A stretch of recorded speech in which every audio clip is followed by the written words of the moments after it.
Hi everyone, this is Linda Roysum from Project Healthy Ever After, and if you were with me on the 21-day Natural Facelift Challenge, you'll remember Jasmine. If you weren't there, I'd like you to meet my very vocal Siamese cat named Jasmine. So she is a little bit restless right now, so I have her on my lap. Hopefully she'll be a good girl during the video. So today is day 2 of the Trimmer Tummy Challenge. Today I'm going to be showing you the second and third components of the Trimmer Tummy Challenge, and they are exercise and diet. Yesterday was day 1 of the challenge, so in yesterday's video I showed you how to do your initial measurements. Hopefully you've had a chance to do that. If not, I hope that you can do that right away because you'll want to see how you progress through the challenge. Also in yesterday's video was the dry brushing and the massage protocols. Remember, in the morning you will dry brush before your shower and then do the massage routine afterwards, and then in the evening you'll just do the massage routine.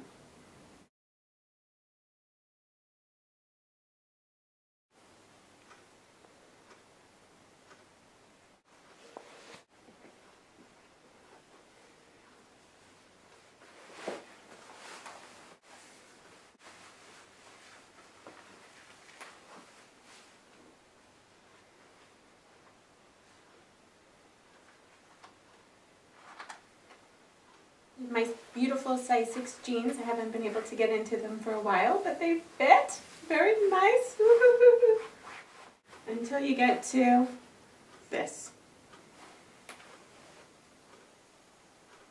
So my goal in the Trimmer Tummy Challenge is twofold: to get rid of this, and 2, to have less bloating. They could be related, who knows, but this is the goal. To have it like this. Let's move on to exercise.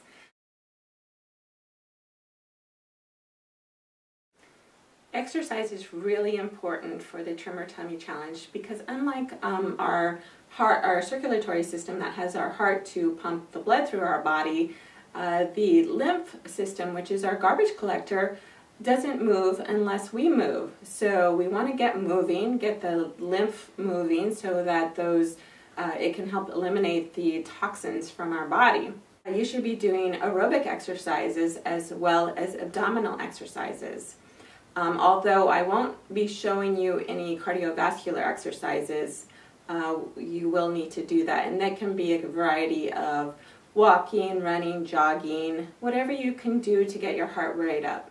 Experts suggest that you do cardiovascular exercises 30 minutes, 5 to 7 times per week, or 3 days a week for an hour. I'm probably going to try to do a combination of that, maybe 4 days for 30 minutes, and then that 5th day for an hour, so that I'm still getting the 3 hours worth of cardiovascular per week. The second component of the exercise is abdominal work. Because we want our abdominal muscles to get stronger and tighter, we're going to be doing about a 10-minute routine 3 times a week. I'm going to be showing you a routine shortly that's considered somewhat of a beginner routine, just to show you all of the correct movements that you should do, the correct body alignment. Start at your own pace and work your way up. If you get tired, stop and then start again. If you have any kind of medical problems, make sure that you see your physician before you start any exercise program. Now I'm going to be showing you a 10-minute abdominal routine. I will separate this out into a separate video so that you can just watch it as you do your abdominal work about 3 times a week. You can do it more often if you like, but at least 3 times a week. Hi, this is Linda Roysum from Project Healthy Ever After, and this is the abdominal routine that we're going to be doing. What you're going to need is a yoga mat. They have them on Amazon, so you can just look for it there, or you can use a towel or a blanket. You might want to get one for this too because we're going to use it for stretching at the ends. So let's get started now. I'm going to spread out my yoga mat.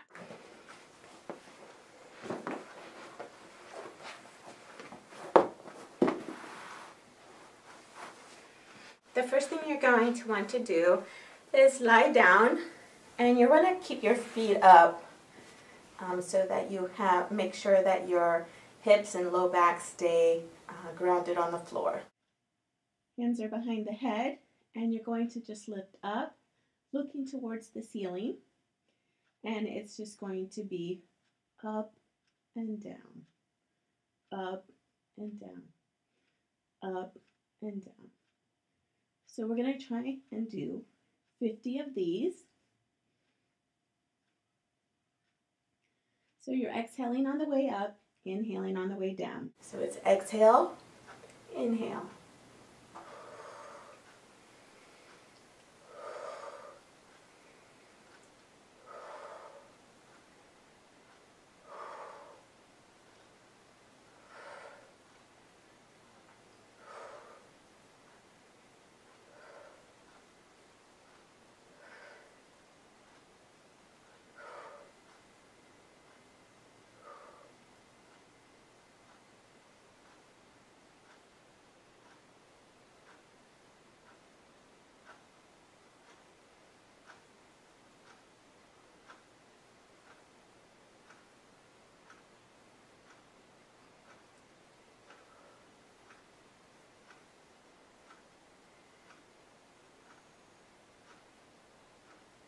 You want to make sure that you're not pulling on your neck, that your hands are there just for support.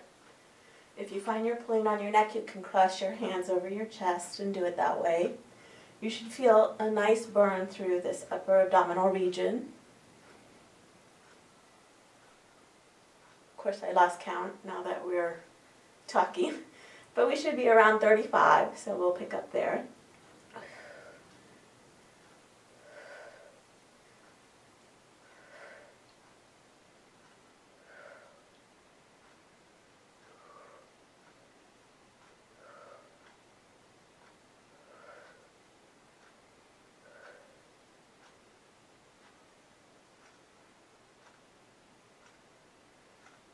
46, 47, 48, 49, and 50. Okay, go ahead and just stretch out. Arms are overhead, legs are straight as you can get them, and stretch the abdominal region. A couple of deep breaths.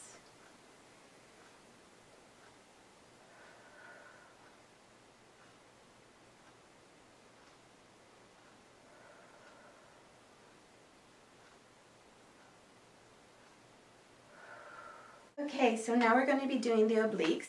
I'm going to put my feet flat on the floor again, toes are pointing towards the ceiling. Put one knee on top of the other. Hands are behind the neck again. Again, if you feel like you're pulling, you can put your hands here. And we're going to just cross the opposite elbow to the knee. So I'm lifting up and over. We're going to do 25 of these. Again, you're exhaling on the way up, inhaling on the way down.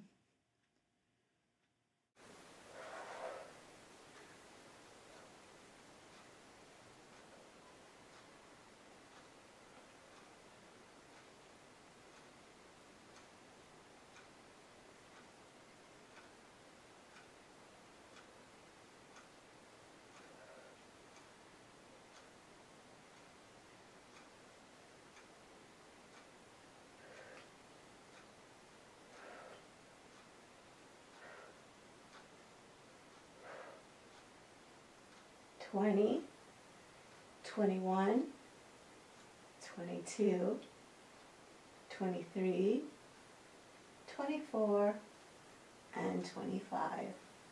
Uncross that leg. If you need to take a rest, go ahead and do that. I'm going to just cross the other one, and we're going to start on the other side, opposite elbow to knee, and lift.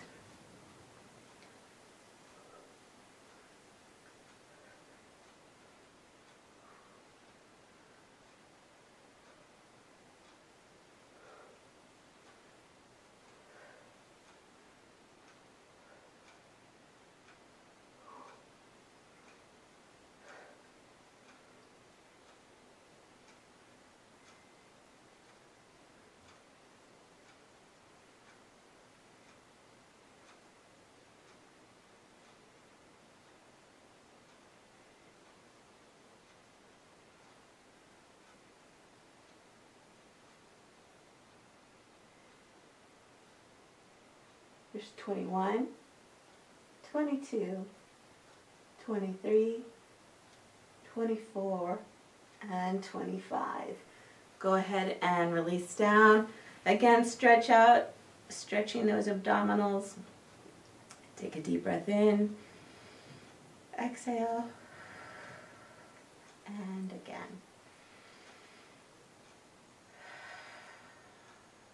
This one is going to be for the lower abdominals. So we're going to cross our legs here. Try and keep these parallel to the ground if you can. Hands are behind the head, and we're going to just lift our hips off of the ground. We're going to do 50 of these. So it's inhale, exhale. Inhale, exhale.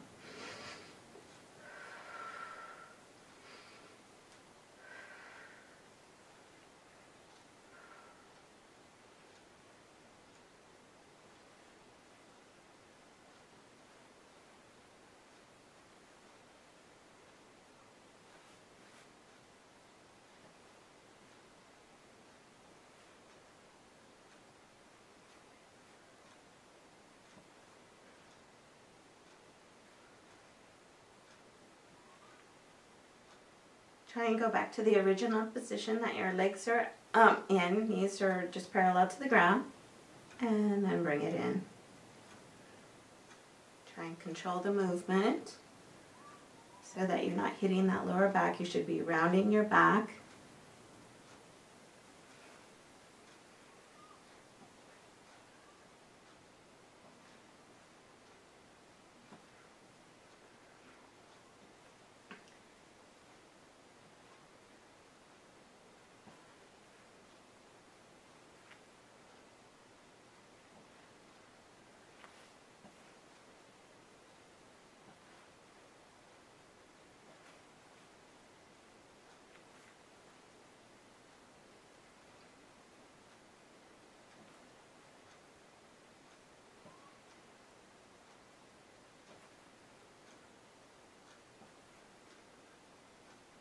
Here's 42, 43, 44, 45, 46, 47, 48, 49, and 50.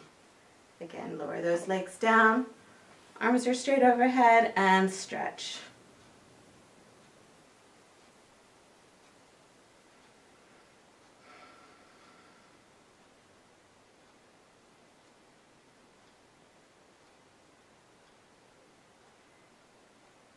Working those obliques again, turning your hips to one side and your body is straight, and we're going to just lift up and down. So it's 1 and down, 2 and down. 25 of these.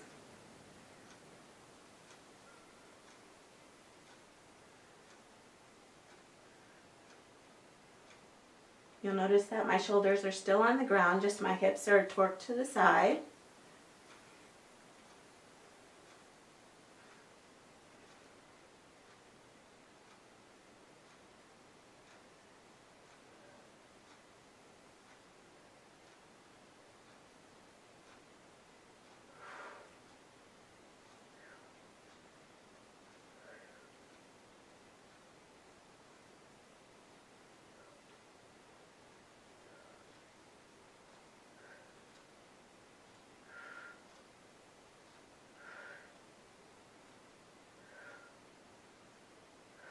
Oops, I think I did 30. And turning to the opposite side. I got so excited. All right, so we're going to turn to the opposite side and lift and lower. Lift and lower. I guess I'll have to do 30 on this side too. 4, 5, 6, 7,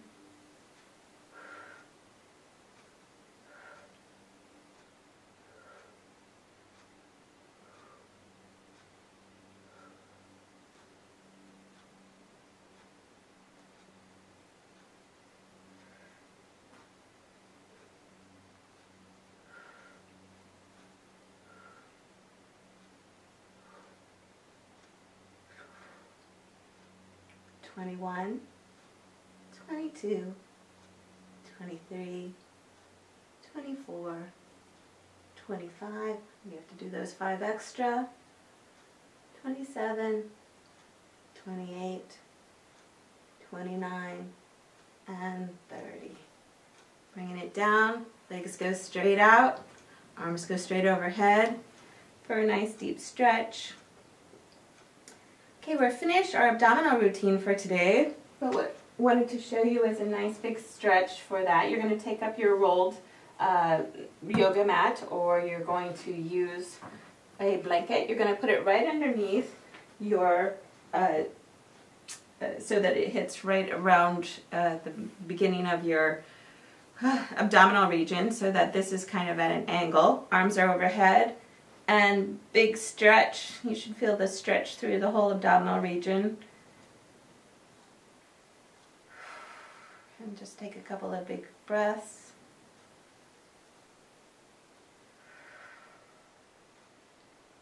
If you find this too much of a stretch, you can take away one of the rolls, like roll it out like this and take it down here. And then we're going to put it underneath our hips, and so that our hips are elevated a little, and again stretch.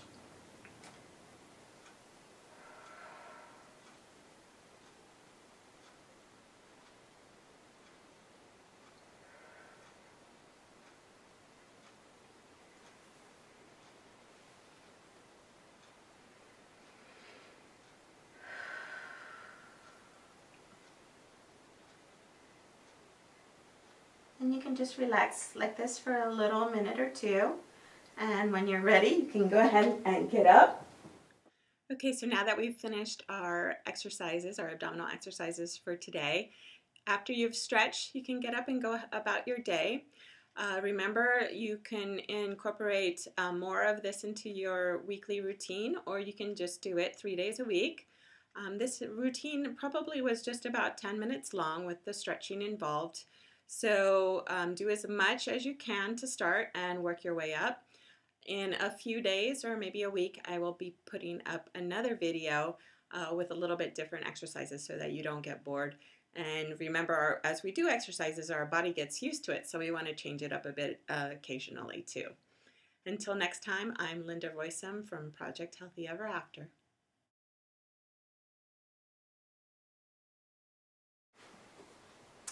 I hope you enjoyed that abdominal routine. I can really feel it in my belly. How about you? So that's good, right? And now we're going to talk about the last component, is diet. And remember, I told you that we wouldn't be doing diet in the traditional sense, although I am reading this book, Crazy Sexy Diet by Kris Carr. She, I guess in her 30s, developed liver cancer. I'm only about halfway through, maybe a little bit more, chapter 8. I haven't gotten to the actual diet part. But she was diagnosed with liver cancer, and she just, you know, being the party girl, eating bad foods and drinking too much alcohol and stuff like that. After she was diagnosed, she decided to take her medical into her own hands. She became a vegan, which I'm not sure I'm going to do. Maybe I might try vegetarianism again. I was a vegetarian probably back in mid-90s. For a couple of years, although my husband's not too excited that I'm thinking about that because he's a true meat eater. But after reading this book, I may at some point in the future read some of the sections to you about what she says about meat and dairy. It was pretty gross, so I'm thinking more maybe veganism might be something I might explore. But she has some good tips in here about what to eat. And she has a 21-day cleanse, which I may or may not do in total. I'll let you know on the throughout if I decide to do that. But I have been posting what I've been eating. Mostly I try to do food combinations, which she goes over in here as well. Basically, for food combining, because you need an acidic environment when you're eating any type of meat protein, you shouldn't have a starch with that because a starch is actually alkaline. So if you're eating any kinds of meats, meats or seafood, you should only eat vegetables with that. So vegetables and salads should be there. So no rice, no pasta, no anything else that's a starch if you're going to be eating meat. If you want to eat a starch, it's going to be an all-vegetarian meal. So like if you want your potato, your pasta, you're only going to be having vegetables with that. And I actually try to follow that, because if I don't, I actually find that that's one of the things that bloat me, is when I don't combine my food correctly. Like last night, I had a polenta cake with our salmon and vegetables, and today I feel a little bit bloated. And I've been pretty good about everything else that causes bloating. So I'm thinking it was the polenta cake, which is made from cornmeal, so I thought it would be okay, but it's probably, comes in the form of more of a starch after they've done whatever they've done to the polenta cake. So what else bloats you? Antibiotics is one thing that bloats you, and I know that I was going to say this in the first video, but it got to be too long, so I decided not to. But it turns out that YouTube has extended my my allowance that I can put up more than 15-minute videos. So woohoo! So this video may run a little bit more longer than I had anticipated. But what happened after Costa Rica? We came home. We had been working out in order to go skiing. We went skiing. I felt like I was getting a good workout, and actually by the end of the ski trip, I felt like there was a skosh more room in my pants. So that's when I came home and I tried on those size 6 cabbie jeans that you saw me try on earlier. They fit everywhere, and I could get them buttoned, which I couldn't for a while. But then you see that I have that little bit of a muffin top. Almost immediately after coming home from skiing, I got a bronchial infection. So I went to the doctor. She gave me a Z-Pack. The infection cleared up a little bit. I went to Europe for 2 weeks.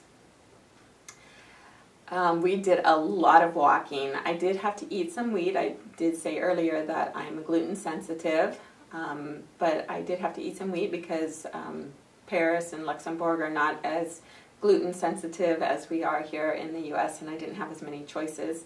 So that also caused me to bloat a little bit. When I came home, I still was having a nagging cough, and I went, and my ears were feeling full, which I've typically had problems with my ears when I was younger. So I went back to the doctor. She said I had fluid and an ear infection in this ear and fluid in this ear. So she prescribed another round of antibiotics. The first time it was a Z-Pack, which you only take for 5 days. But the second time it was a little bit stronger. It was a 10-day, 2 times a day round. So I wouldn't be surprised that some of my bloating that I had when I did my initial measurements were in fact from the antibiotics, or 2 rounds of antibiotics that I had been taking over the course of just 1 month. I typically don't get sick. The last time I was on antibiotics was probably about 6 years ago. So to take antibiotics twice in 1 month was probably a knock to my system. So antibiotics are something that can cause bloating. Some other things that I'm going to share with you causes bloating. I mentioned wheat earlier. People who are sensitive to gluten can cause you to be bloated. Your menstrual cycle can actually cause you to be bloated, and also gain a couple of inches around your waistline. So take into consideration when you take your measurements in the future, if it's around your menstrual cycle, if you happen to be up, is your menstrual cycle coming on? Is it here? Is it just ended? Those all things can sway your numbers, so make sure that you take that into consideration. Also, lactose intolerance can cause bloating. So if you have a sensitivity to dairy products, that may be something that you want to take into consideration. I know that I was allergic to dairy when I was younger. My mom had to give me soy milk. I am probably still very sensitive to dairy. 1 in 4 people actually are sensitive. So I'm trying to cut dairy out of my my diet as much as possible. My husband is a big lover of omelets in the morning, which is, eggs and cheese. And I told him that I would be taking a break from eggs and cheese for a little while to see how I feel. And he wanted to know if this is going to be a forever thing or not. I said, no, just for a while, just to see how I do. But it may be forever if I do find that dairy is still a problem for me. Swallowing too much air can also give you bloatedness. So if you're a big chewer of gum, that can make your stomach bloated.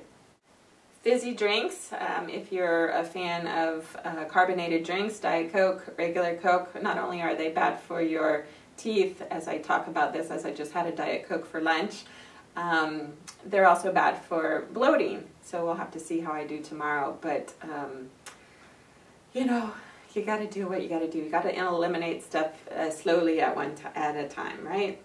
Too much sweets and salt, regular table salt, is also a big promoter of bloating. If you're going to use salt, you should try to use it in the more pure forms. The Himalayan pink salt is really tasty. I actually had my husband do a taste test.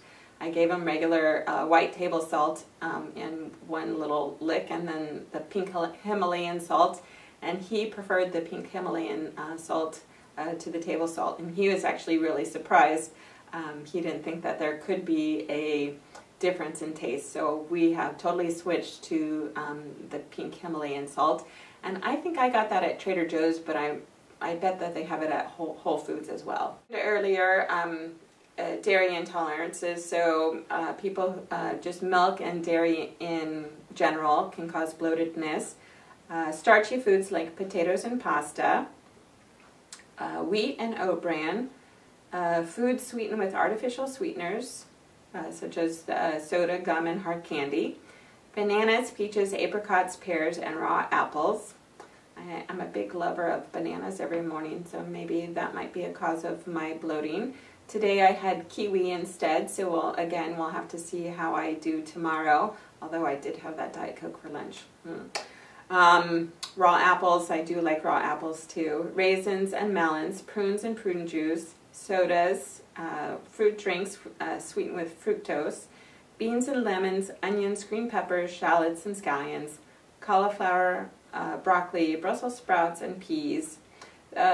These can cause bloating and a little bit of gassiness too. Corn, celery, artichokes, asparagus, and carrots.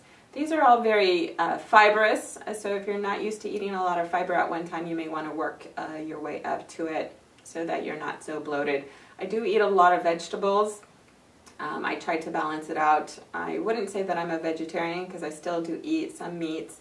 I try to have at least 1 or 2 meals a day that doesn't have any meat in it, usually breakfast and lunch, and usually have the meat at nighttime. So are some of the foods that cause bloatedness.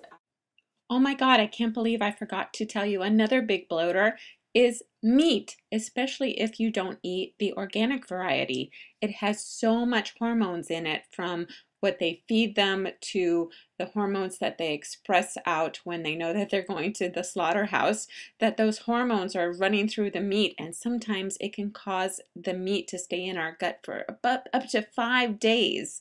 So if you're going to eat meat, make sure it's organic. Until the next video, I am Linda Roysum from Project Healthy Ever After. If you like this video, make sure you click the like button. Oh, and share it with your friends.